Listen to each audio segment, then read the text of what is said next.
All right, we're making history here. From what I've been told, this is only the second time LittleShibe and BitcoinBegger have ever spoken through voice, or I guess you could say through the computer, in the 8 years that they've had a friendship uncovering Dogeparty and experimenting within it. I'm super glad that we can have this because Dogeparty was recently just restarted within the last few months, and it has so much history dating all the way back to what I believe is August 13th, 2013, which is less than a year from when Dogecoin was actually deployed.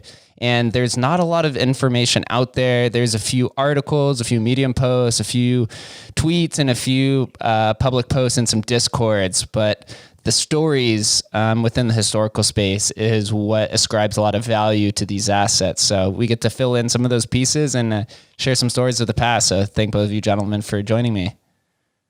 Thanks a lot for having me, Jake. This is LittleShibe, just to let everyone know. So thanks for coming on, for letting us come on. Yeah. Appreciate this, Jake. Yeah, absolutely. So easiest way to start when there's not a lot of history is we can start with the individual stories. We'll start with LittleShibe. Tell us a little bit about your start in crypto. How long were you in Dogecoin before you experimented on Dogeparty, and kind of what was your perception around XDP when it was launched? So I got in, I had known about Bitcoin, I would say 2013. I heard of some about it. I didn't know like how to mine, probably didn't have the right computer for it. I mean, back then maybe you did because it was so weak and all that, but I wasn't like, you would get tripped up on a few things of how to hook something up, you know, I'd be like, oh dude. So I never mined it. I was aware of it. And then I heard of Dogecoin came out, and I think at the time it was like Hacker News or that YC Combinator where I saw them talking about they were tipping it, you know, and I was like, well, I was curious about crypto. I'm like, well, if they're tipping it and you can get it like for free, I'm like, I'll go play with it, you know, get like, what is it? How does it work? That type of thing. So I got into it right before the first halvening of Dogecoin. So I don't know if that I forget when that was, but it was before the first halvening, within probably the first, I don't know, month or so of launch. So I was in it, you know, pretty early in that. And when we got in, there was like a few of us, you kind of just, I couldn't get any Bitcoin, but as soon as you could get a wallet, like someone would tip you Dogecoin. So it was like this, Bitcoin was still, it was like hard to get. No one would just, hey, here, have some Bitcoin. You know what I mean? You were still, you know, you couldn't get that. With Dogecoin, people were handing it out. And it became, I saw it on Reddit, and then there was a few of us who would kind of go to Twitter. And that was kind of like our major, you know, hangout. We would just like, you'd hang in the big public forum and talk about this Dogecoin that no one knew anything about, and half people would think was a scam or whatever. And you would just like, whatever kind of little way you could go to promote it or whatever you could do. There was like a small group that would do that like actively on Twitter. And there was more so on Reddit in the forum there, but it was a little different, just like Twitter, because it was like, you know, we were BitcoinBegger. He tipped the Pope. You know, he gave him Dogecoin to kind of collect it, and like I would tip all these like famous people, and like Anderson Horowitz. Horowitz, yep. And yeah, so I'd like tip him and be like, hey, check this stuff out. I had like tips to Mark Cuban and everybody else, you know. And I was in Dogecoin. I started doing art for crypto. And so one of the, like literally the first piece I ever did for crypto was of Bitcoin's beggar's daughter. Like we had just met through Dogecoin, you know, people were handing out. I was like, hey, it's cool, you know, and so you just be like chatting and getting to know someone or whatever. And I was like, oh yeah, I do art, you know, and I was like, you're right away trying to think, well, how can we were tipping and you could get it, but you're like, well, how can I earn it? You know, how can I get more chunks? So I was like, all right, I'll start, you know, I'll do art. What can I, you know, will someone give me money for this? You know, and I started getting some, and then there was a small website started to get set up. Like there was a place called Dogelet.com, and someone made basically a store. It would sell like music. You could do art. You could do other things like stories. So like with art, I could sell art there, and it would be like a low res image. And if they paid the Dogecoin, they would get the high res image to them. So it was very primitive. You know, there's no NFT or anything. Someone could just copy it and release it and like whatever. But it was more, people were supportive. So they'd be like, hey, he's doing art, I'll go buy it. You know what I mean? It was like, so it wasn't about, hey, there's a token or anything to it. It's just you're supporting someone. It's giving it's giving the outlet for the Dogecoin. Like people made hats. I had magnets done by someone where we would just pay in Doge. You're like, all you're trying to do is like come up with a way to like sell something or use it. And shortly after that first year, it was, what was it? What did we say? It was in August 13th is when Dogeparty launched. So I had heard about it a little bit beforehand coming out, and it's a clone of Counterparty. So Counterparty is like, I don't know what they want to say, like how they would describe it, like I don't know, necessarily a side chain, but it's just like a layer added to Bitcoin.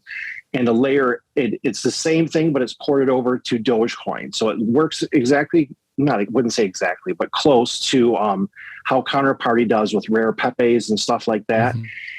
And one of the big ones that had just come out recently, Adam Levine of Let's Talk Bitcoin, his was one of the first times I seen it on a website where he had some of it being used for like Counterparty.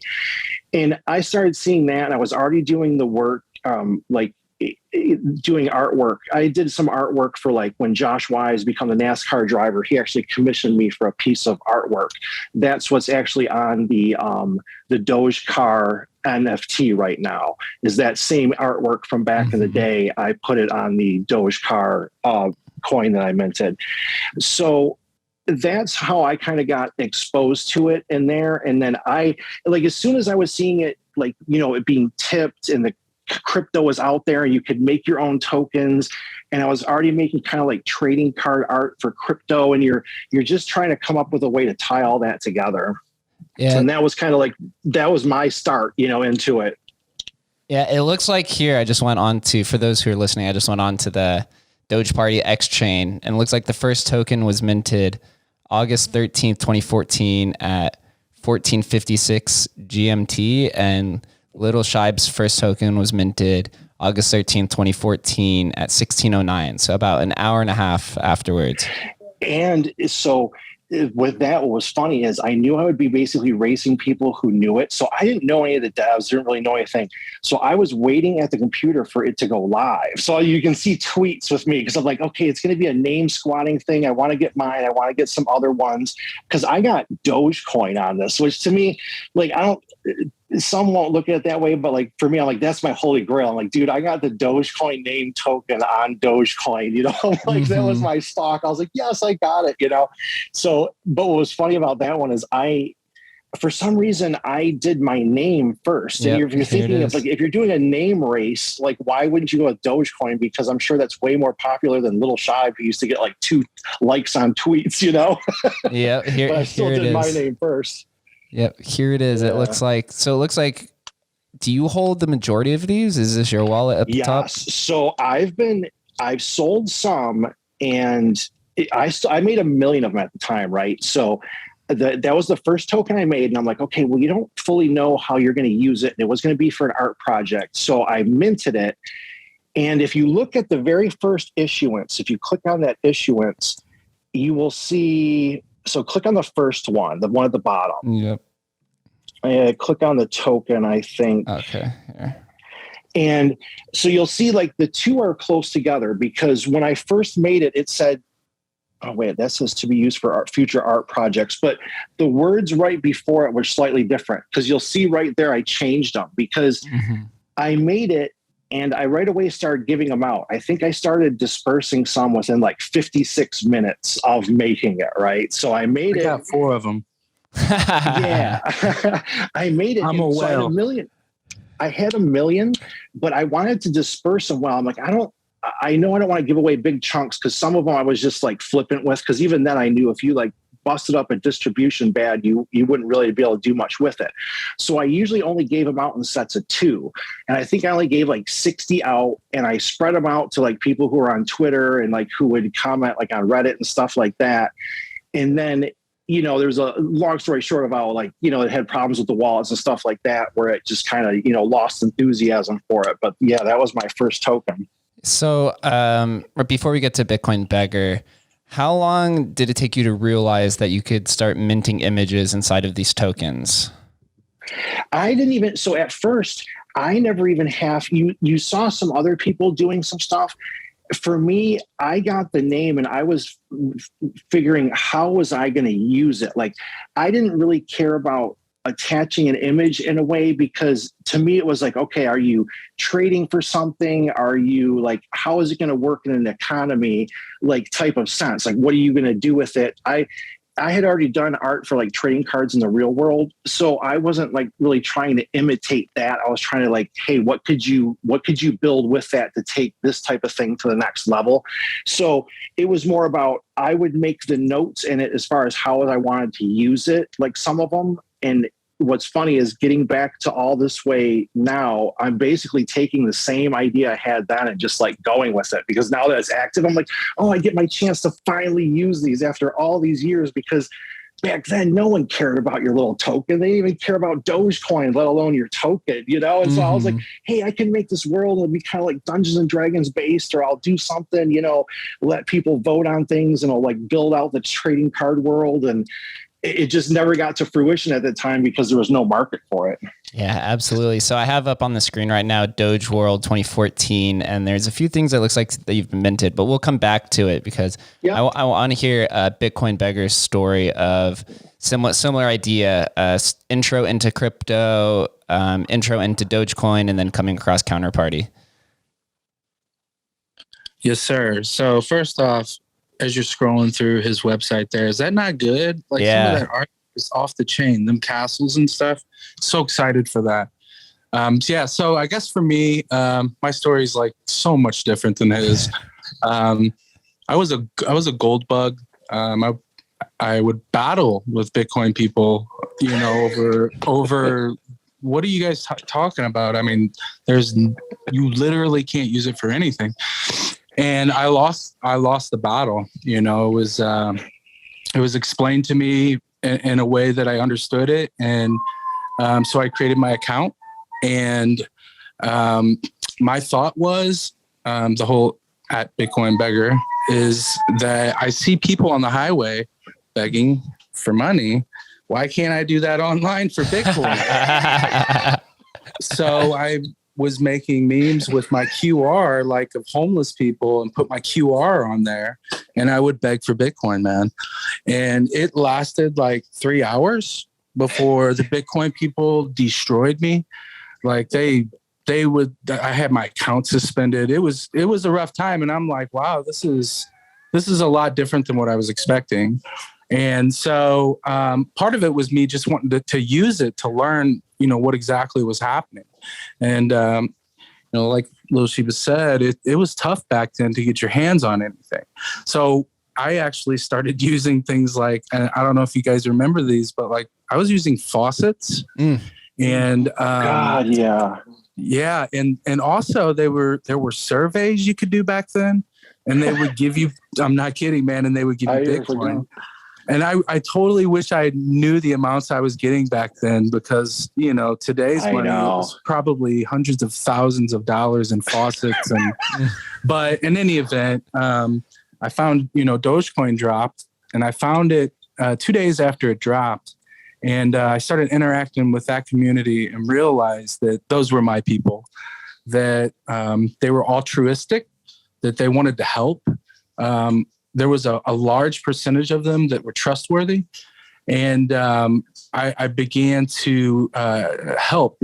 We did a lot of stuff, man. One of our first ventures was the Jamaican bobsled team. They were trying to get funding to go to the Olympics, and we helped them, man. We raised a bunch of Dogecoin, and they cashed it out and got Jamaica over there. And then we ended up, I believe we helped the French ski team as well that year. And that was like a catapult for us. We realized that it was, as a team, we could do anything. If we, you know, put our heads together and we could raise money for anything.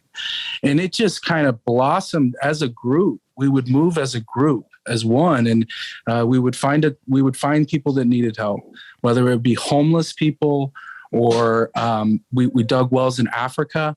And I was fortunate enough to be a part of all of that. I had a little presence on Reddit. A lot of what I did was on Twitter. But I had a little presence on Reddit, and I gained a lot of trust there, and was voted into the PR team and the community relations team back then. And it was just a lot of Discords and Reddits, and it was a lot. And you didn't really get much out of it other than you were helping. And that kind of went into the NASCAR deal. And then Dogecoin kind of went through a rough spell with we had a gentleman that kind of Moolah. Moolah, Brian Kennedy kind of left Dogecoin hanging, I guess you'd say. Like a lot of people got scammed. And I don't know if you remember him, Jake, but he ended up buying MintPal and then rugging MintPal. And that was a wild time back then. But as far as the XDP goes, my approach to it was completely different. I was really pissed off about the permanent inflation. When Jackson Palmer made the decision to permanently inflate Dogecoin, I couldn't wrap my mind around that. I did not understand the technology back then. And, my thought is if you make this stuff go forever, it's going to go to zero. And I think maybe even that was kind of Jackson's point in it. Like, are you here for the money? Or are you here to help people? So XDP comes out. They're like, hey, you can burn these Dogecoin forever. So I started encouraging people to let's get rid of this coin supply as much as possible. And honestly, in comparison to many people, I think I burned 20,000 Dogecoin, which didn't even give me that much XDP. No, it was enough to create a couple tokens. So I created 4 tokens. I created BitcoinBegger. I created Lyric. I created Cheryl, and I created a token called Compassion. And when I did them, I was referred to Dogeparty Assets, which was a place where you could register your tokens. So I registered them there, and that was I think it was just a couple days after I had created the token. And I honestly didn't even know what I was doing. I went there. From what I can remember. Now, mind you, this is 8 years ago. But I think you were able to like stick your profile picture or whatever you wanted on your token. So I did that, and obviously it was my profile picture because if you look at the description of my token, it says @BitcoinBegger coin, and the only reason I made that was to give away. My mindset was wouldn't that be cool if you could see my token moving in the chain? Yeah. I mean, just the thought. I was so new to crypto, and I didn't really understand what was happening, but I did had tweeted, hey, anybody want some BitBang? And I probably gave away 450 to 550 of the 1,000 I made to wallets that are no longer active.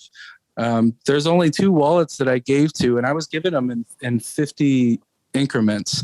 The only 2 wallets that are active are Pinguinos and LittleShibe's. So it's like, we have found this out as of late.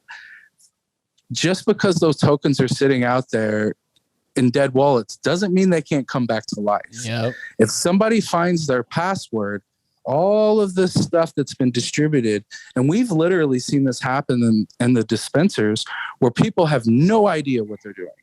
They find their password and then they just go start dumping these tokens that other people made and, potentially had projects behind or whatever, and just destroy any kind of a marketplace or even distribution. This has been a real tough thing for us. Trying to figure out a distribution and being public and open about it and honest. Because that's kind of the core of Dogecoin, is we're trying to be true and honest. And we're the opposite of a rug pull. We want everybody to see what we're doing. And that way there's no shenanigans. I've been here a long time. And so I try to take this information about my NFT PFP that I created in August 15th.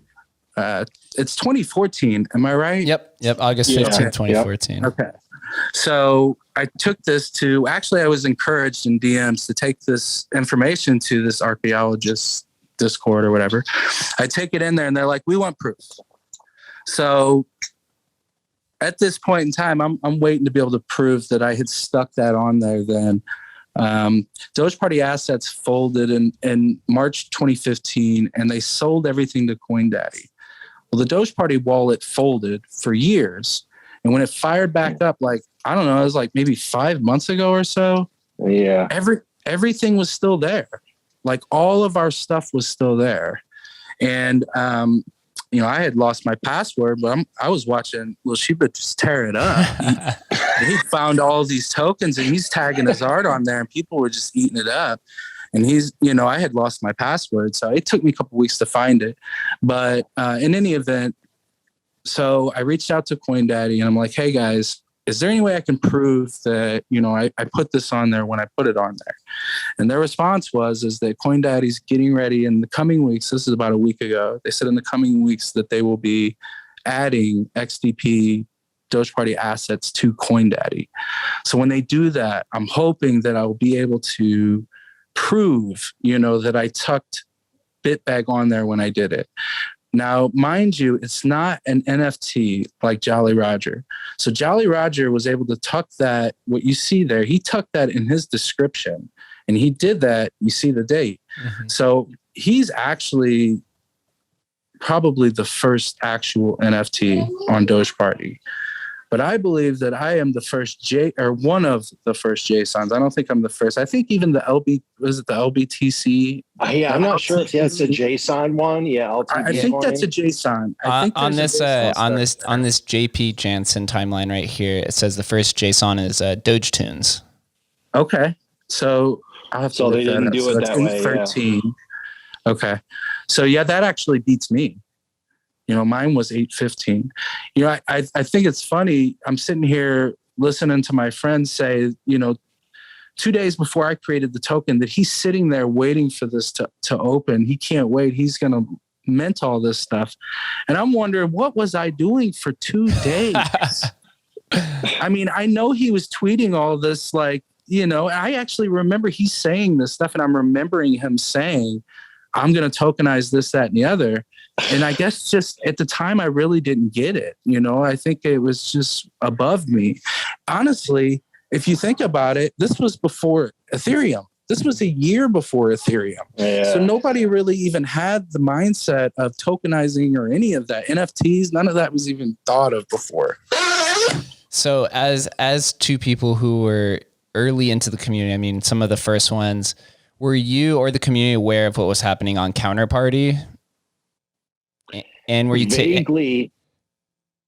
Oh, go on. What was the rest of your question? Yeah. Were you aware of Counterparty, and then were any of those ideas that you saw happening on Counterparty borrowed and experimented on XDP, or were these two simultaneous communities that were acting in difference? Yeah, they were slightly. Counterparty was out slightly ahead from my So Counterparty, I'm sure they had a spot on Reddit, and I think they were more active. There was a Bitcoin kind of forum. It wasn't Let's Talk Bitcoin. It was another one that was pretty popular back then, and it was more like, I noticed, from my recollection back then, it was that group stuck more in their kind of open forum, whereas Dogecoin and then an extension Dogeparty, because it was more, I don't know, they like the quote unquote people's coin where everyone would tip it around. It was more of a public thing where it was like, hey, you got to do this publicly because we have a coin that may not be worth anything. So we got to try to drum up any type of hype, or what can we do with it, or what? Because it was a lot of people who didn't necessarily mine and stuff like that. So you got a whole subset of people like me who never set up a miner, but I'm an artist. I want to mess with tokens and crypto and try to get into it. So it was that being more public. I think it kind of held the same thing with Dogeparty, because I'm so glad I have some of my old tweets, because I have tweets right when I made LittleShibe. I have like tweets from when I was making tokens about people's like comments and like all kinds of stuff from back in the day. So that was something, because I was like thinking about that, and I know it was such a small niche, because back then there was still a like the community itself didn't know how it felt about the tokens, because a lot of them didn't like the concept of a burn, and they were like, it's being destroyed and you're doing it. And so like some people were kind of like against, creating tokens with them, because they were like, no one's going to want your, crappy token. It's nothing. Yeah, and I had no idea about XCP at the time. That was the last thing I was thinking about. Do you feel in today's current climate with Dogeparty and just Dogecoin in general, do you feel that the community has kept a lot of those the similar ethos that existed in the early ages that exist today? For my point, so the good news is I came back and I didn't know, I heard about it a few months after Dogeparty kicked off. So maybe maybe 2-3 months ago, whatever. I got back and it's super small even now, right? So I interacted with a few people and I had a good vibe of it. I don't know, like J-Dog, developer now. I've never interacted with him much. I know he was around back in the day and all that. A few of the community members like Ernest Alexander and a few other have been really cool to me. So I've got a good vibe from them. I don't interact like that much, but I feel good with it. They're sharing their tokens around. They give them, give stuff away and kind of go with that. And then I think we benefit too from me, BitcoinBegger, Peguino. There's a few other people who all interacted back in the day. So we kind of know how we are, you know what I mean? It's like, oh dude, I would trust him with my keys and not even think twice about it. I'd be like, here's $100,000 of stuff. I need you to hold my keys. Sure. It wouldn't even faze me. But I think that in addition to having a good core of people all around it, it could grow into something cool. Hey man, that's what I got into it for, those reasons. So I guess that's the same reason I'm going to try to build whatever I'm going to build now. It's just to kind of do something cool. It's a non-zero sum game. So if you get a bunch of people on the right page and you're actually doing a real product and all that kind of stuff, you can build something. And artistically for me, to chop out any middleman and not have to, have one single, a publisher or that kind of stuff, and to be able to interact directly and then monetize that way. It's kind of dream come true. So it's to have this shot now when there's actual market, it's oh, heck yeah. Yeah, it's absolutely incredible what's happened. And also, so I got into crypto late 2016 and didn't make my first investment till early 2017, but Dogecoin was something that always attracted me, and it was actually one of my very first big wins coming into this year. And so I always loved the playful spirit of it. It seems like now it's kind of kept intact pretty far, even as a top 10 asset, it's pretty incredible, even though the technology may not be up to date as some of the maximalist likings. Have you guys, either of you kept in touch with any of the early developers of Dogecoin or XDP, or did a lot of these people get burnt out after XDP got shut down, or in those two large bear market winters since then? Yeah, go for it. I got a couple that I keep in touch with, but just a couple devs. A lot of were the original Reddit moderators and stuff, and they've kind of since then have taken a long walk as well. I mean, what happens is you get burned so many times, it makes it real hard to come back. And but yeah, no, I'd say probably Rich DevX. I think he's helping with some code there, and I think we actually lost a couple there. I think one passed away, and so I mean, it's just been a long time, since this thing kicked off. And also, I think some of them kind of got really big. They literally were working with Elon Musk, and guys like us, they kind of we're the little guys, so. Yeah, and unfortunately, Elon Musk coming into Dogecoin is absolutely crazy. I wonder how long it'll take for him to uncover Dogeparty and then start minting on there. Yes, that's what I'm screaming. That's it. The Doge Party. What's funny is, what did I get up to? I was super active in a lot of things back then. So anything that was coming out, I was trying it. So, and back then, like, to me, there was nothing was successful, right? So if you got involved, it was like, hey, whatever you're doing in it, assume it's going to go to zero. So like you'd find something and be like, hey, if I put anything on this exchange is probably going to go tank and I'll lose everything. Or so like the thought of something like being quote unquote successful to me back then was kind of like foreign, So you were just trying stuff just to like try like what could work out or how would this stuff work? And man, it's 7 years, but there's still so much like progress to be made.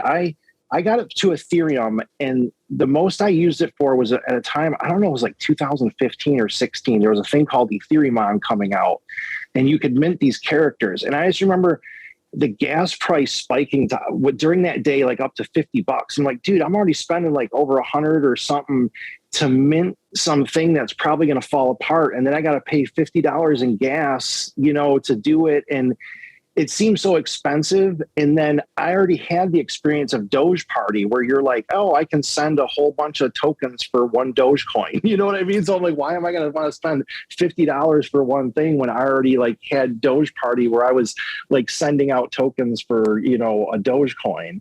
So I still think like, and even compared to Counterparty's on Bitcoin, but it's a little more expensive. So like with Dogeparty, you can mint a non-named asset now for a Dogecoin, for one Dogecoin. You can mint a named asset for like the equivalent of like 70 or 80 cents right now. And to me, I'm just like, if no one's ever like messed with NFTs or any of that stuff, I think it's a great opportunity to just like, you can try it cheap, a few bucks, you're making your NFT or image and using it. According to the Dogeparty stats on the website, it says the low fee and optimal fee is about 13 cents. And in order to mint one XDP, it's 11 Doge, which is about $1.47. Yeah. And so for one XDP, you can mint 2 tokens out of it. It costs a half a XDP to mint the token. So you would mint out of your, whatever it was, $1.30 or whatever you said it would be, you would get 2 out of that. So how do I create XDP? I don't think you can anymore. You can't. They had a burn, and then when they relaunched, they did another version of that to create XDP. It sort of has this thing where it's a taper at the end, so technically you'll never run out. But they have the coin now, and people have it, and I think the community fund has some in it.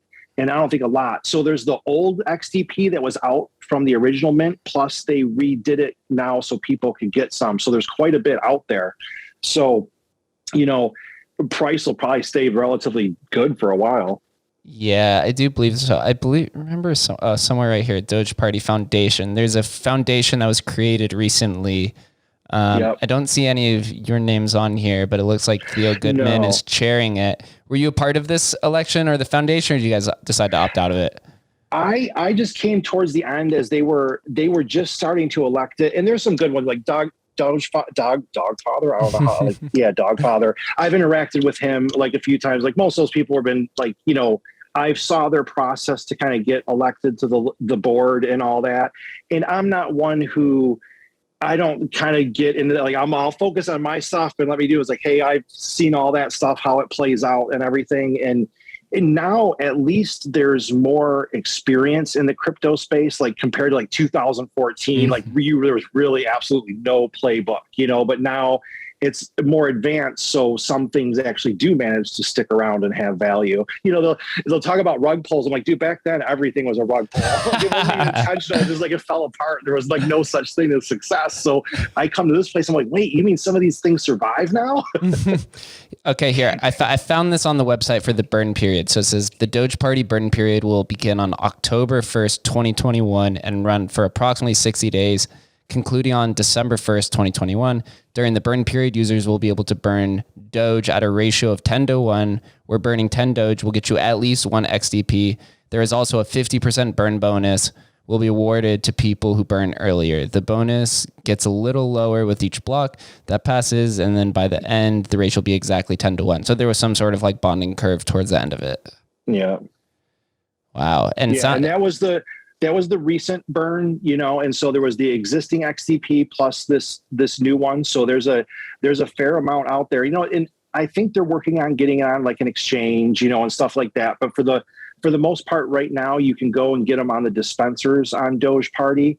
And if you join like the Telegram or ask people, they'll generally just be like, okay, you need some, I can set up a little dispenser and get some out to you and all that kind of stuff. So, it's friendly like that. And it is just being reestablished. So to me, it's like a great time there's like the Rare Doge project is going on there. And, have some of my stuff. I have 200 tokens that I minted back in the day. So I burned 400,000 Dogecoin back in 2014. Wow. And then I made almost like 200 assets back then because I was like, okay, use it. And I was like, I'm burning it. I'm making my assets because a little bit of me was just like, hey, it's mostly useless and it'll probably go nowhere. But I'm like, there might be a little bit like sometimes like there's something here, So I like wanted to make sure I got them early. Yeah. Somebody who has 200, that's a lot of historical significance that you're sitting on. And I'd like to go into deeper about the historical significance of all the Dogecoin as two people who were there since the beginning and now looking at it retroactively at people within the historical space of NFT are ascribing all of these different formalities to it. Did it feel like you were creating history back then? Does it feel wild now that you consider like these OGs and, sitting on 200 assets is probably a significant amount of wealth where you won't have to work again as long as you hold on in a lot of the different positions that exist within it?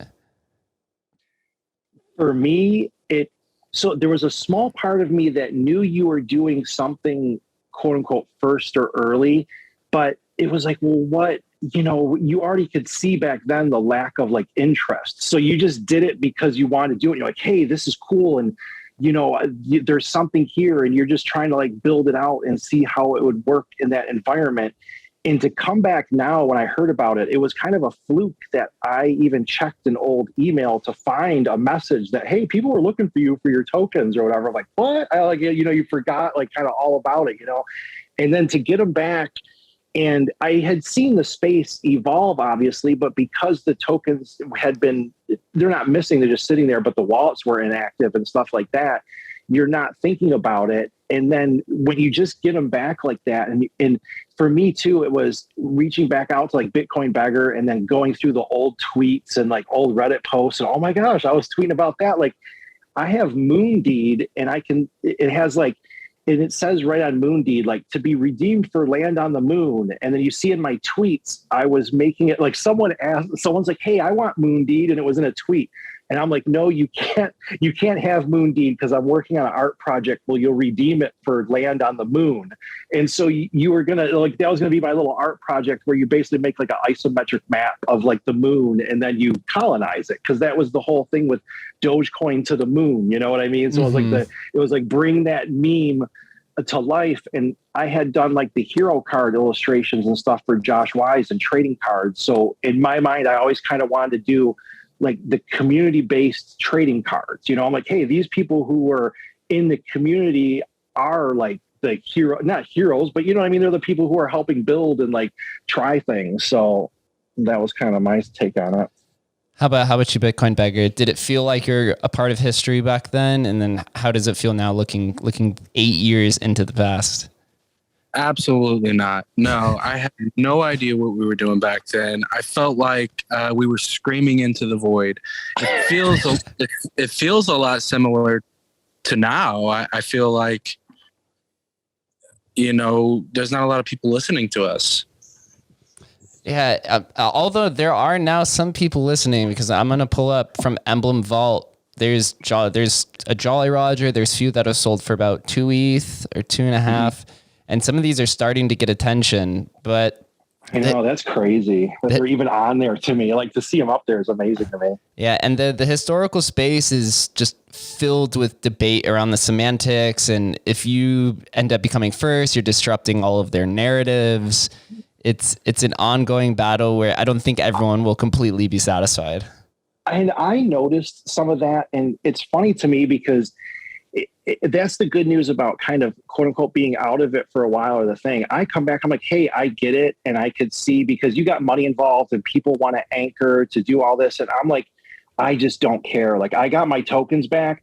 I get to kind of do what I wanted back then with them. And for me, it's a point of, I still want to build something. I'm not trying to just like, hey, I could like go sell old tokens and just try to make money. But I'm like, dude, I want to do what I was dreaming of then. You know what I mean? I'm like, I got it back. I'm like, as an artist, how many chances do you get to quote unquote try to live your dream? You know? So I'm like, all right, man, I want to build on it and make something good so that lasts. I'm like, that's the only thing I have under my control. So that's what I'm going to try to do with mine. And I think that's kind of what's getting lost in this. It's a lot similar to Dogecoin, where if you're new to crypto, Dogecoin's probably the first place you should go, because it's cheap to make mistakes. And when you're on Dogeparty, let's say you're just finding NFTs, it's a great place to quickly peer-to-peer get NFTs. You're not dealing with OpenSea or Rarible. You're dealing with me and LittleShibe and what have you. And they're really, that I'm seeing, I'm not seeing any kind of version of a rug pull. You see some shady stuff go on, but that's going to go on everywhere, especially in as decentralized as this platform is. I think that's what's lost, is that this really is a decentralized platform. We are the middlemen. Yeah, I think what some people forget to understand is most of these historical NFTs, quote unquote, are traded over the counter, OTC. And some people they don't know how to go about communicating with somebody. Also, the amount of rugs and the Discord scams that you see. Now that when you message somebody, everyone is first. Everyone, when you message somebody anonymous, they're more viewed as the enemy or somebody who's going to potentially rug pull you rather than a potential friend. Which, as you both of you spoke about in the very beginning, Dogecoin was primarily only friends who were just on the internet experimenting and putting Doge on the side of a bobsled and a race car and seeing what you can actually experiment. But now the space is just crowded with money, and it really changes people's incentives. Yeah, and I think that kind of benefits us because we've been here a long time. We have a lot of credibility. You can go back on our tweets. For the most part, we don't have too many enemies. I could probably name 15 that don't like me, but I also have about 7,000 followers. So I'll take that ratio. And a lot of that has been built on trust, man. I'm not here to try to rob anybody or take anybody's money. As a matter of fact, I'm the opposite. There was a while there where I had in my bio, if you're new to crypto, DM me. And back then, it didn't sound as scamish as it did now. And I know that's hard to believe because back then everything was a scam. But, back then I would get DMs and people were curious. And it wasn't one of them deals where I was like, let me help you with your money. It was, let me help you understand this technology. And as best as I understand it, because this is the reality, I still don't get it. Even Bitcoin, Princeton offered an online course for Bitcoin years ago, and it was free. And I'm like, yeah, I'm taking that class. Man, I made it 3 or 4 weeks because they really started getting intricate on what's happening in the blockchain, and it was too much. I thought I kind of understood what was happening, and there's a lot that goes on there, and that's just Bitcoin. That's a dinosaur. So this technology that's happening now, it's so hard to keep up with. It's time consuming, and for me, for the longest time, I wanted to understand everything. I wanted to know because I wanted to be, I wanted to be there first. I wanted to be part of it first. And it got to a point where it was just so many and so heavy and so intense. I didn't understand most of it. It was overwhelming. Even with the NFTs, I mean, being somebody from 2013, I feel like an old boomer, man. Like, what are you guys doing with these pictures? Like, all this money? I still don't even know some of the acronyms. I laugh because people using acronyms, and I'll see them all the time. I'm like, dude, I'm not going to ask anyone what that means, and I'm not going to look it up. I have to figure it out. And they'll laugh because it'll be months of seeing this. I'm like, dude, I still don't know what that means. And it's just my own internal joke where I'll laugh about not knowing the new acronyms. Yeah, we're from an older class, we don't even, tokens even to me was a scam. There's not, they don't have their individual blockchains? That for me immediately, that was a red flag for me. So the fact you're peddling. I mean, we're talking about, like grandpa talk, because I've lost so much money acting like this, and I've left so much money on the table because of my attitude. And I've had to get over that, man. I've had to bite the bullet. I used to have this attitude with, let's say, for instance, Ripple. For the longest time, I looked at Ripple like a banker's coin. Screw that. I'll never touch that. But the actual reality is that if you had bought Ripple at the beginning, you are a millionaire. Yeah. And it took me to accept that this isn't about, that, and something like that. I already knew it was, like LittleShibe said, everything was a scam. So why would I not try to benefit at least as honest as I can?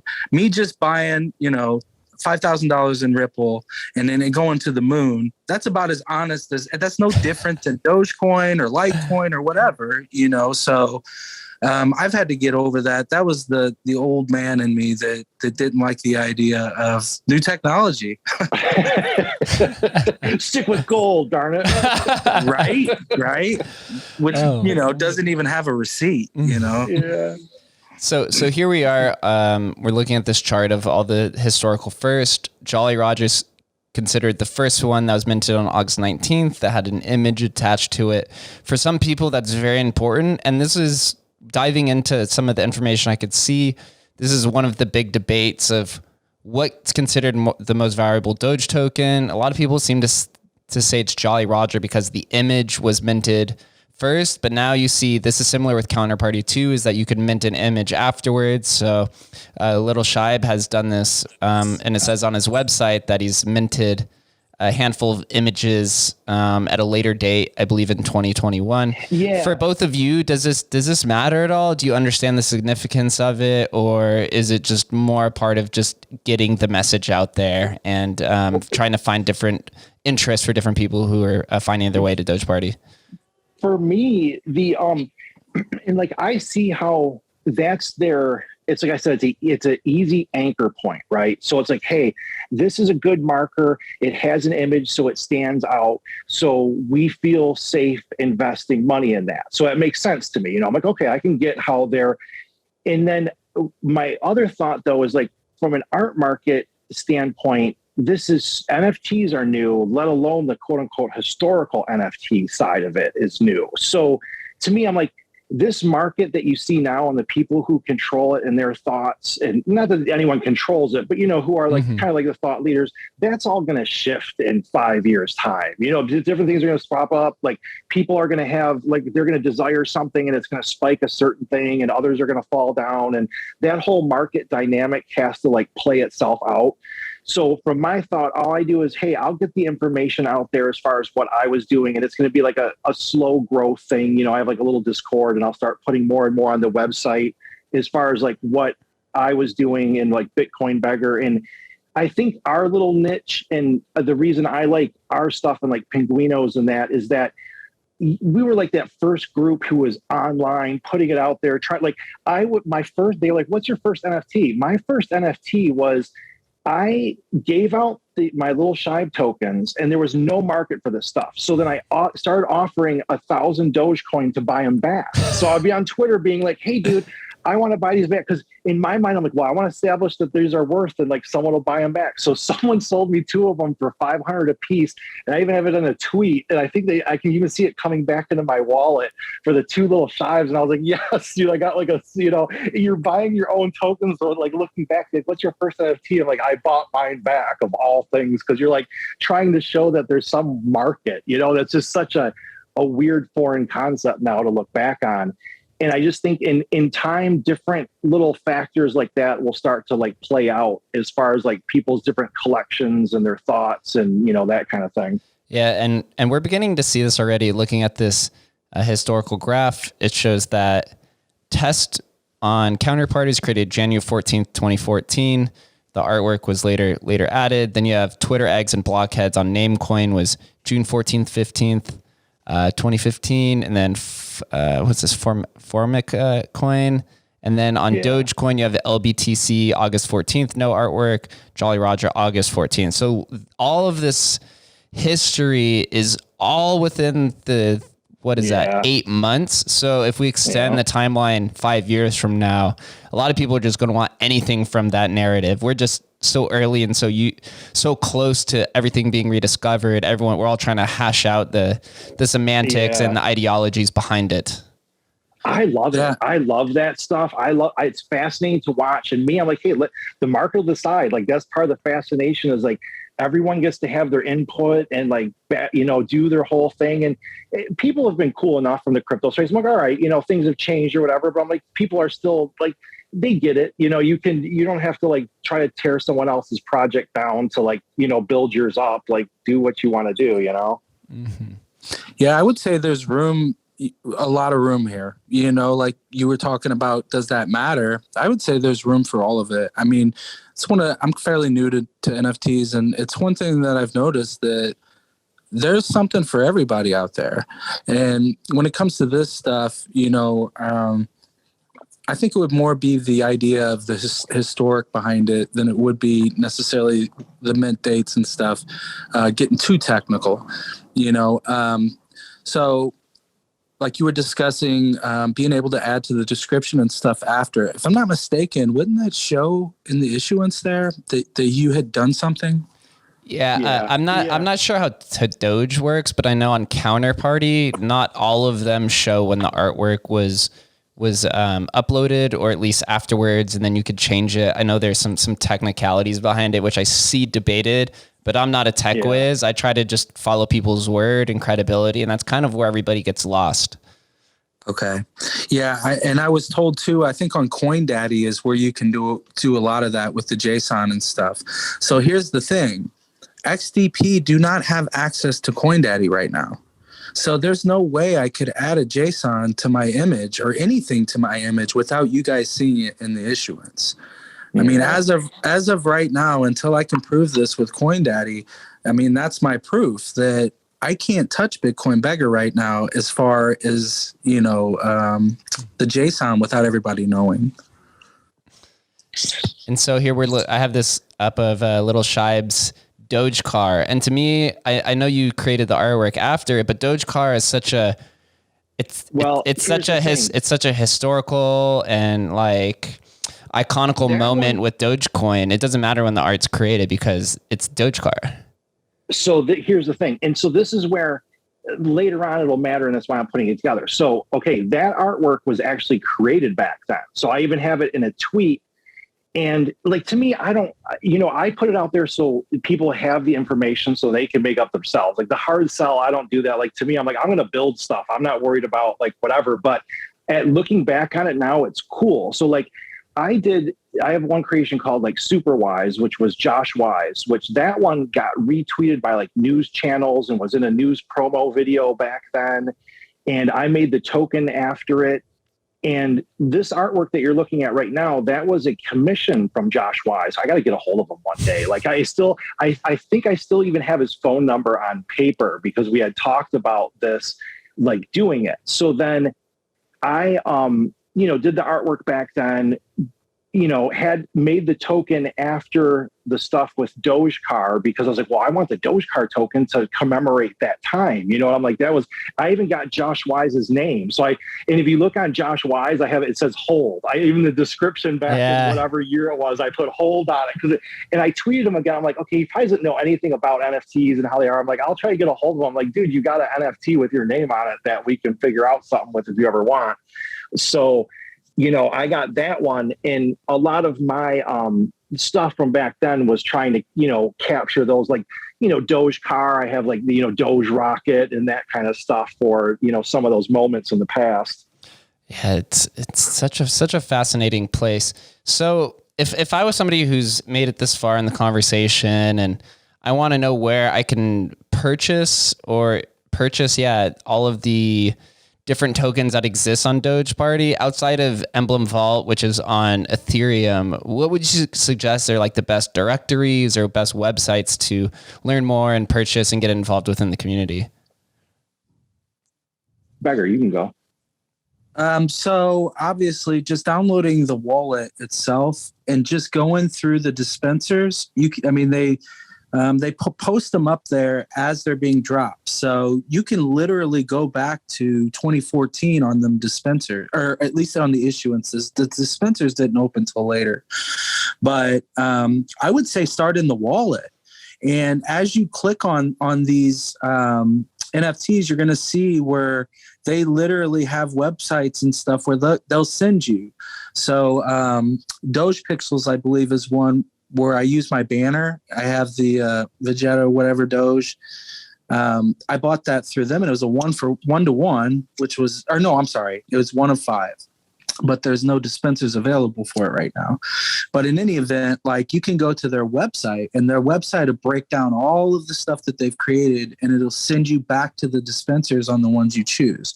I think Rare Doge is another one that has about, I don't know, it's like 12 or 13 series, and that you go scrolling through that is almost addictive.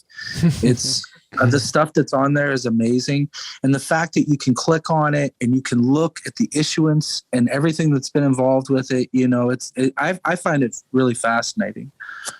Yeah, here go ahead.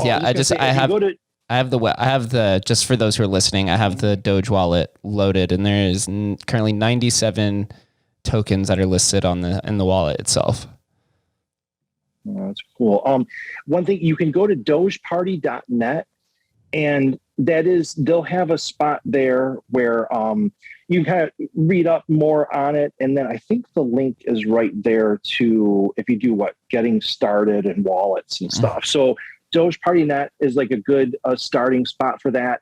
Like mine, you can go to littleshibeog.com, and then we have a little section that's going to be like the same help videos, just organized different. And then we're going to start building out a little, a little more helpful, because people aren't used to it. It is like a different style wallet than most are kind of used to. So there is that friction, and so I think with part of what I'll do is try to help, you start slowly trying to help get rid of some of that friction and just get people used to it and using it. Dogeparty University is another one. They have videos that walk you through everything, and it's some of it's dated, but it's outstanding. Let's see. Let's give it a go spin. there for sure. Yeah. dp.university.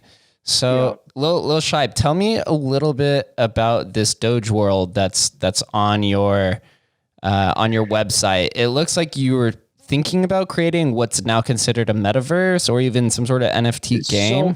So that's what I know. So this is fascinating to me, because this is something I was thinking about back then, right? So I did trading card art and stuff before, right? So and after I did the lyric artwork and I did some other kind of like community members, it was like, hey, I can make community members into like their own trading card. And so I was like, well, how would that tie in with like tokens or making something? So what I'm doing, and I'm getting ready to launch it like actually relatively soon. I got most of the art done for the Dogeworld. There's only be like 5 cards that kind of come out first. And the basic gist of it is that by holding certain cards, you will basically like be able to get votes, and then you will kind of be able to vote on different things that happened in the world. So people are going to have a chance to kind of affect how the world evolves through time. So it might just be like, you could start with the most simple example. Do you want to like uncover this area, or, do you want to explore this area or this area? And there's your basic choice, and you may vote on it as a group, and like, depending on what cards, you'll have different decisions to make. And it's something I wanted to start with. So for me, I've kind of planned it out like to, so I can have some releases going, and you have to gauge the market and all that kind of stuff. So I'm content with like a nice kind of slow growth rollout, introduce people to kind of the thoughts and like how the stuff might work, get the cards into people's hands, and then slowly grow it with time. Because people are going to be able to get like custom artwork of them turned into like Dogeworld characters and stuff like that. And that's what I was wanting back then. And now that there's a market chance for it, I'm like, well, I got to at least try. Yeah, and you have the OG status, so people will follow you, especially even after this podcast and the next Twitter Spaces and all of the other shows that you continue to go on. Both of your voices are going to be a source of information and legitimacy. Yeah, thanks. And yeah, appreciate it again, man. Thanks for having us on. Yeah, and me and LittleShibe and Pinguino, we complement each other well too. He's having these discussions about these things that he's done, and you guys are just learning this, but I remember it. I remember seeing him tweet these things, and so we're able to a little bit collaborate each other on this, and that, and I think kind of got lost in this too is Pinguino. She's been here the whole time. She's an amazing artist. She had created some tokens back then, and she has tossed some art on it since. But for us two, we kind of a little bit of a clique. We trust each other. And when he talks about handing over hundreds of thousands of dollars in keys, like, one of those people is on this podcast, and the other is Pinguino for me. So there's not a whole lot of people I would trust like that.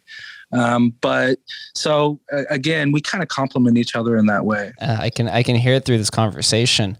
So we're touched on this a little bit, but once CoinDaddy is able to release these tokens to everybody and all the OGs, has the community discussed on how to distribute these? Because we've seen this with a lot of historical projects that once these tokens are uncovered, everything gets unloaded into the market, and then it just cascades into like a semi-bear market, and people tend to lose morale. Or at least have each of you considered about the different distribution methods of releasing some of these OG tokens? Yeah, a lot of our conversations are about that. We don't. I mean, this is new, so LittleShibe has done a very good job of walking me through, dispensing these. So when I did it, like, my thought, most of mine, besides there'll be a few that I give away. There's a couple old timers that I want to give like a LittleShibe token to, and a few things like that. So there'll be a few that I give to people like that, but I tend to try to keep everything all on trade. I don't on chain, right? So I'll do it like through dispensers and that, so that the market can kind of see what it's valuing itself at. So I almost try to take myself like out of the market. I'll be like, hey, if the market is at this price, and then I'll kind of sell for that. If someone wants to sell it cheaper and, they have it, go for it. You know what I mean? I'm in no, rush to get rid of it, because in my mind, my stuff is going to be worth more money in 5 years than it is now. So I'm not going to try to get rid of it all for, I'll sell it for, $50. And I want people to get some, and I want them to be able to benefit as it grows, because to me, I'm like, hey, if people who are purchasing your stuff are gaining from it and you're gaining from it, well, then you can't get any better than that. You know what I mean? Like, everybody's benefiting. Like, hey, that's like the ultimate kind of dream goal. So my first thought is kind of, hey, keep it on chain so people can kind of see what's going on with the tokens, and then like kind of let other people decide. You know what I mean? Like I try to do that. Hey, I get my price in, but like you guys kind of figure out what you're willing to pay and all that kind of stuff. And then I'll kind of just go with the flow with that. And I'm not going to, they're my tokens. I'm not going to dump any. I don't make a lot of like, hey, I'm going to do this for sure. Like I'm still like get to know the market, see who's buying, see what that stuff is, and just kind of slowly like go. And for me too, it's build something. So I'm not just relying on old tokens. It's that I have something that I can actually contribute towards and work towards. And then if the old stuff does get to be worth more and more money, well then cool, Yeah, and it's been interesting for us because for the both of us now, our tokens are hitting secondary markets, and for me, at one point it was 10 times what I was selling it for. So you question yourself. You're like, should I be selling it at that price, or at the same time, like somebody was willing to pay that? How many times is somebody willing to pay that? And also you want to make this stuff accessible to everyone. So when you're selling your token for $2,000, not everybody's going to pay that. Yeah. So, and trying to be incremental about it. The downside to these dispensers is you like, I'll put up, I put up a couple 10 token dispensers, and you'll have it to where someone will buy them all. Yeah. All in one swoop. It's like, what can you do about that other than raise the price or offer less, and be public about some you have to be careful. Yeah, that's like the thing, because you want, and some of mine too, like I'm glad LittleShibe has a great distribution like from the start with those tokens, because I was like, I knew that's like, it's just important because you can't have them all like, gunked up and, that way. So that's like a definite challenge. And to me, it's part of the fun. It's like this Wild West, like who knows, like, are they going to value it? Does it have nothing? Is it going to crash again? But I'm like, I'm along for that ride. I'm down for that stuff. Speaking of Wild West, I literally have that token and you created it. No. And I almost feel like it should be burned. I wanted to burn it. It has a slightly busted distribution, and I was literally going to destroy it, not give it to anyone, because I was like, dude, the Wild West is over, but it still exists a little bit. It's just not as crazy as it was back then. Yeah, the Wild West now, it just gets concentrated into these little pockets and these little layer ones in certain areas. It goes through these like micro trends. We're centralized now.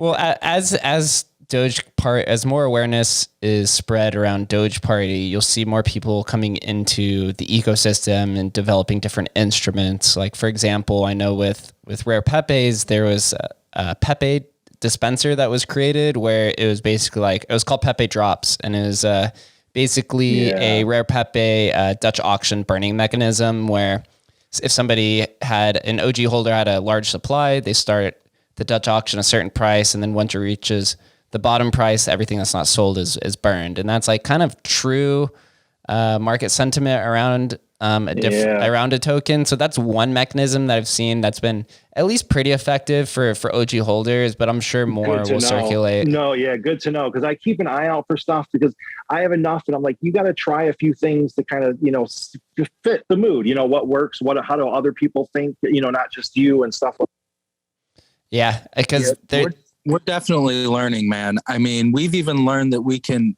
drop assets on people that hold our stuff. So, or airdrop, or even we can tag 2 or 3 dispensers in one. You buy this, you get 5 of these NFTs.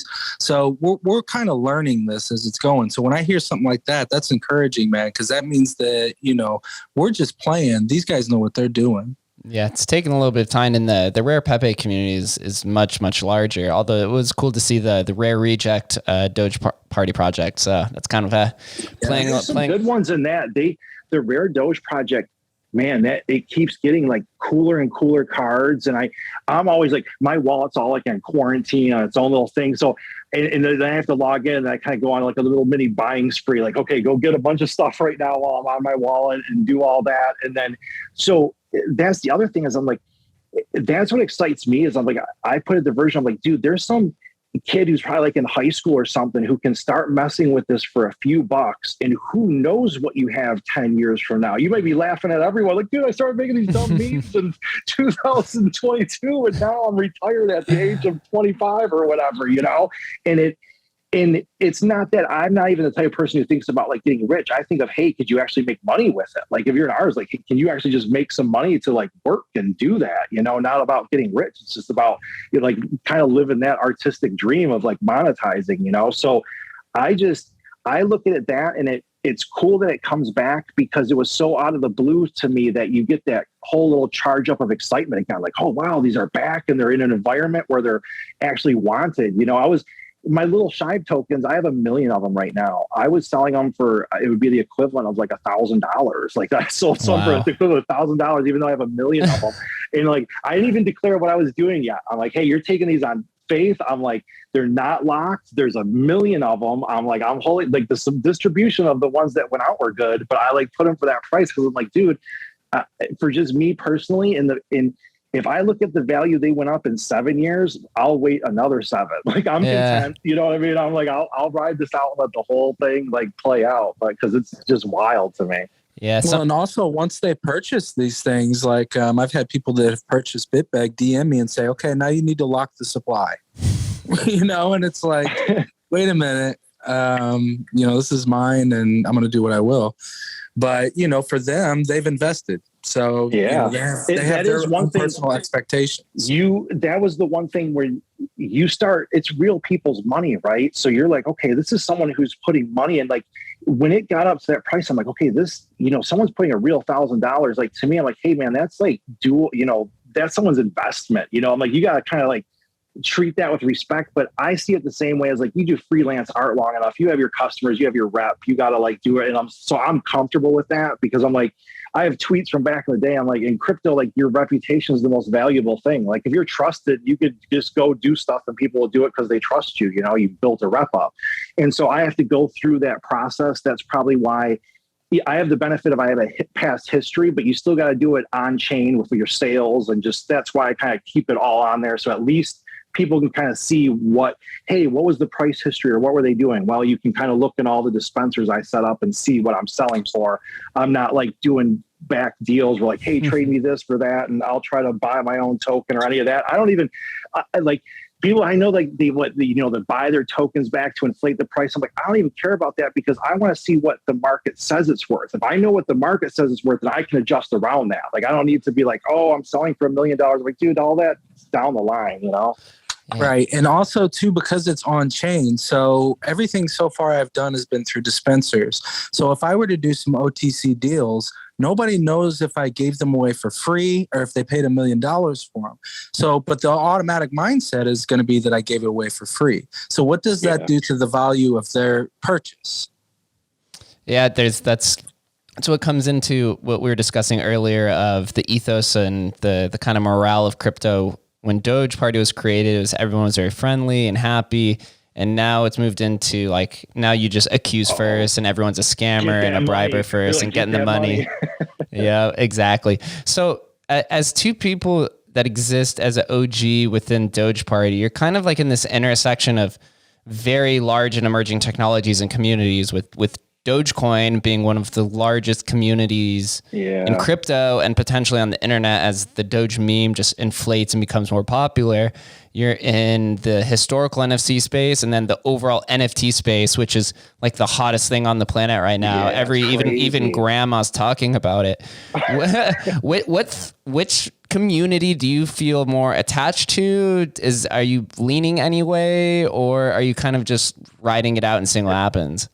So for me, my first thing is it goes back to what was I doing back then and how, like, I'm like, okay, I had a decent rep back then and no one would say anything bad about me. And like, you know, you have a thing of public trades and this and that. So to me, I'm like, keep that. Like, so that's my first major, you know, essence is like, hey, like be cool, like do professional business and then worry about you. You know, everyone else is going to go do all their whole crazy thing and all that. But like, if you're in the land of scams and you're the one honest person, then in due time, you'll stand out. You know what I mean? It's like, you're going to be the person. So I'm happy to run that race because I'm a patient person. Like I want to do this for art and I want to do it for me. So we'll see how it all plays out. But I'm not in like, oh, I got to go make a few bucks. And that's the benefit I have of knowing someone like Beggar too. I just kind of know his mentality because we were there when it was all worth nothing. You know, be like, hey, I want to build this and hey, I want to do that. So that kind of mentality just crosses over. And then I think,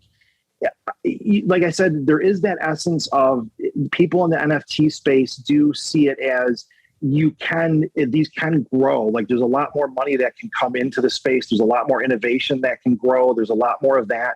So if everybody kind of just avoids infighting and that stuff, and kind of you just move together, like build and grow, man. Like look at it takes like 7 years to get this. And if I'm honest, like I still look at interfaces and wallets and they're all janky to me. It's like, it's not even smoothed out yet. I'm like, you got like another 5-7 years to smooth stuff out. And that's still going to grow value, because the fact that the people in it now are willing to deal with all that jankiness, that limits the market. And when it grows, you benefit because you are paying your dues, doing all that, stuff. And then when it's easy and people can just click and buy all of it's one click, then I think you benefit because you were paying your dues back when people weren't working at it, Yeah. How about you, BB? Yeah, I would say deep down, and it'll never end, I'm a Dogecoin guy, man. I mean, the community, the friends I've made, and just the access to easy cryptocurrency use for everyday people. It's way easier for me to explain to somebody when I give them 100 Dogecoin versus 0.00627 Bitcoin, how to, USD wise make transactions. And also too, you feel like you got a little more when you have 100 versus, decimals. So I love the idea of that. And then, just tossing this NFTs and XDP on top of it, it's just, icing on the cake for me. For me, I would say, like in my real life, I'm an altruist. I'm a volunteer. I work in I volunteer in a baby's nursery, 2 weekends a month. I love to help people. I was just ecstatic about Doge for Wells and the homeless people we help. So like that'll never leave me. And I haven't found a community like that here. There's a couple. Pinkcoin was always great about helping people, and but for me, the easiness of the use case, the quickness. Dogecoin does quick transactions. Yeah. Everybody kind of forgets that. Yeah, it's an old dinosaur, but when it comes down to it, I can make a transaction with somebody that's standing in front of me and have the conversation. And by the end of the conversation, the money's there versus Bitcoin, where I don't know. I mean, it could be a while. Where, what's the meme pool or, memory pool at? It makes it a little bit tougher. So, yeah, I'd say for me, Dogecoin is definitely deep down in me. And so and one last thing on that. Go ahead. I just think the NFTs, Dogecoin, I think there's a certain market fit to Dogeparty NFT tokens on Dogecoin, because it's the meme token. It's the one that it just grew even though it's not supposed to. And then you layer the fact that it was basically a meme coin, and then you put the fact that these NFTs are all basically like quote unquote memes on it. It's like there's a certain like truth to it. It's like, yeah, dude, this is the shit coin with the shit post on it or whatever, like go with it. And I that to me is like the cool product fit, because like Bitcoin was more serious and all that. So it just feels like, hey, it's not like the real setting for it. And then like Ethereum seems like it's expensive. You can't just get there and here's a couple bucks and let me make NFTs and see something. So when I look at it that way, it's just it's a good fit. It's like, it feels right to me. It's like, hey, I came in with Dogecoin. I get to mess around with this cheap NFT product and try to build something crazy. Yeah. And so before we get out of here, one final question is, over the 8 years that you've been in crypto, and whether you took some time off or not, what is the biggest change coming back? Is there anything within the overall crypto community that you either never thought would happen, either from a positive or a negative? I know for me, I never, ever thought I would be seeing people like Mark Cuban, Elon Musk talk about Dogecoin. This was a dream for us. It was the goal. the goal was to get these people to say that word out loud. Yeah. Whether we had to tip it to them to death or we had to retweet it or tweet it to them to death, like that was the ultimate goal. So for me to see it talked about readily, or even just flip on my TV and see cryptocurrency on my TV and them going through the markets, to me, that is astounding. I thought back then, when that happens, we made it. When I see Bitcoin, Dogecoin on my TV, on the news, in the business section, we've made it. So I think for me, that was the biggest change, that it went from us two talking about Dogecoin out loud to some of the richest people in the world. I think I have to kind of echo that sentiment, because I have ones where Mark Cuban was doing Cyberdust, and I'm like, he was trying to get people to download Cyberdust. I'm like, yeah, Mark, I would tip him and then say, yeah, Mark, I'll download Cyberdust if you accept the Dogecoin tip that I tipped you. And so you're just trying, and so they would never acknowledge it. And now they're like, hey, so we were like the first ones who would quote unquote, like, we weren't even spamming, because we would have a little more tact than that, but you're still just like trying to catch their eye or whatever. And it's so funny that now I will look at, like, Gary Vee did something with crypto, right? And you will just see all these people trying to like shill their projects to him. And it's just like this endless line. And like back in the day, it would be like you with no likes on your tweet saying, you should look at Dogecoin, So it's like the fact that it all grew to this big, and that something like the tokens we made back then now have value is like crazy. It did grow that big, and you're like, oh, you see the potential, but it's different when you're seeing it being realized. And then when I look at it still, I'm like, dude, it has so much room to grow. Like, to me, I'm like, we're still like scratching the surface of like all this kind of like digital assets and everything. So when I keep projecting, I'm like, nothing's going to like slow it down. Like the only thing they could do is like some government type stuff. But as far as people's craving and the way they want to build it, all the people are already building, like the big money's moving in. Those big money players, they're not going to want to lose money. They're going to keep doing it. You know what I mean? So I just see it as something that can continue to grow too. So it's mind blowing. Yeah, we're all going to make it together, hopefully. Is there anything that you'd like to say before we get out of here? Maybe something niche or nuanced, or any last words? I know you said that this is the first time both of you had spoken together in quite a long time after being internet friends for 8 years. I would say, first off, appreciate this, Jake. We didn't really know each other. Me and LittleShibe, we are very aware of who we deal with. So when I came to him and was like, hey man, Jake wants to do this podcast, he's like, it's basically like, okay, but who? So, I appreciate you doing this. This has been great. Also, I appreciate everything that my friend here has done with me over the last 8 years. There's been not just financial, man, personal. He's talking about this for his first NFT he ever created. That was my daughter, Jake. When he made that picture of my daughter, it broke me, man. I couldn't believe that somebody took the time to do that. And so this has been a long time coming for us. And I can't think of anybody else that I'd rather do this with than him and Pinguino. Yeah, I appreciate that. So that is the thing. I think for me, I mean, a lot of people have an opportunity for this.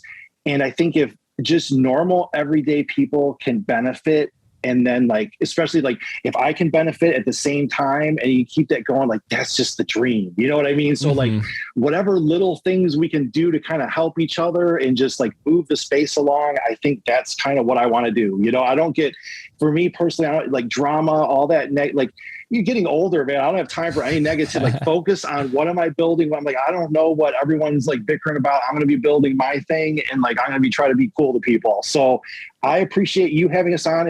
I already listened to one of your podcasts before and didn't even know it was you that was on. So that was cool. I was like, hey, it's really good on that. So I really appreciate, the invite and hearing that from a different perspective. And so one of these days I might have to pick your brain a little bit more on like just what's been going on in the space in general, because you're obviously more caught up than us. So thanks again. And to anyone listening, thank you very much. I'll do a little plug for this LittleShibeOG.com if you want to go there. That's where I'll be having stuff. You can sign up for like a newsletter there. It's not spammy and I ain't selling anyone's emails or any of that, but sometimes when a dispenser is coming out or like the latest news, I kind of treat it like a little VIP first, get your information there kind of first type deal. So going to be working on that. And just thanks again to everyone. No, yeah. And when this stuff starts to come out too, Jake, it'd be great if maybe we could come back on and maybe share a little bit of our progress. Yeah, absolutely. You guys are more than welcome. I've been in crypto for a little while, NFTs. I had a few big breaks that helped me get here, but I'm just more about just sharing the story, especially in the historical space. The narrative behind the tokens is what ascribes a lot of value to it. And being able to network in this kind of space, whether it's a down or up market, it's very important to the future for all of us. So I just enjoy the conversation and thank both of you for joining me. Beautiful conversation. Love Dogecoin. I'm definitely going to have to go on a spending spree here pretty soon and pick up some tokens from each of you. So yeah, thank you again, gentlemen, and everybody who's made it this far, hour and a half. Thank you for listening and watching. We'll catch you next time.